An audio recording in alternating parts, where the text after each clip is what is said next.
Nangako si United States President Joe Biden na hindi mababahiran ng politika ang kanyang magiging posisyon sa usapin ng southern border at immigration na maaaring mahirap na mangyari habang ang bansa ay papalapit na sa presidential election sa Nobyembre.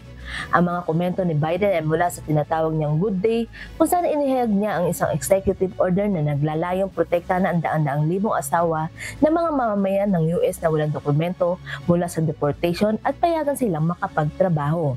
Gayunpaman, ang kanyang mga aksyon ay umani ng batikos mula sa Republican at ilang kapwa Democrats na pinipilit ang Pangulo sa isang komplikadong pagkilos.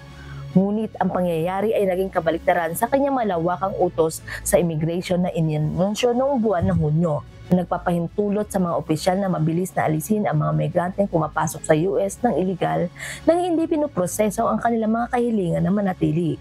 Ayon sa pahayag ni Do Heye, isang Republican strategist, palaging nakikita ni Biden ang kanyang sarili sa isang mahirap na sitwasyon na kahit anong gawin niya ay may batikos pa rin na binabato sa kanya. Ang asylum restriction na inanunsyo noong Hunyo 5 ay binabatikos ang immigration at maging ang ilang mga Democratic allies ni Biden.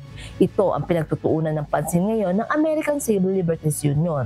Kinondena ng mga tagapagsalita para kay dating Pangulong Donald Trump na Republican challenger ni Biden ang parehong mga aksyon bilang isang hakbang patungo sa amnestiya para sa mga undocumented workers.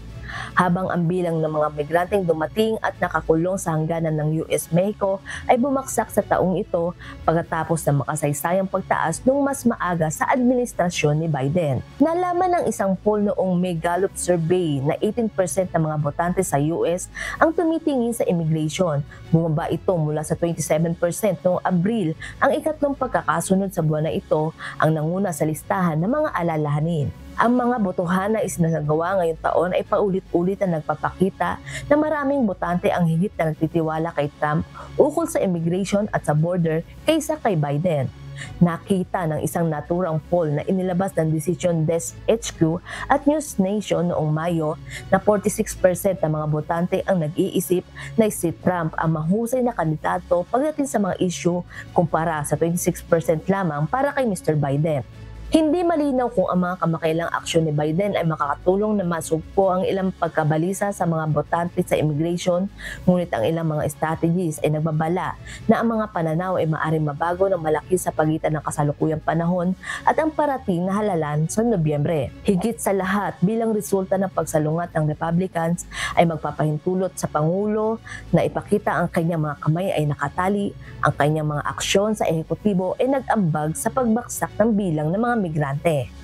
Ning de la Peret, humahataw sa balita ngayon.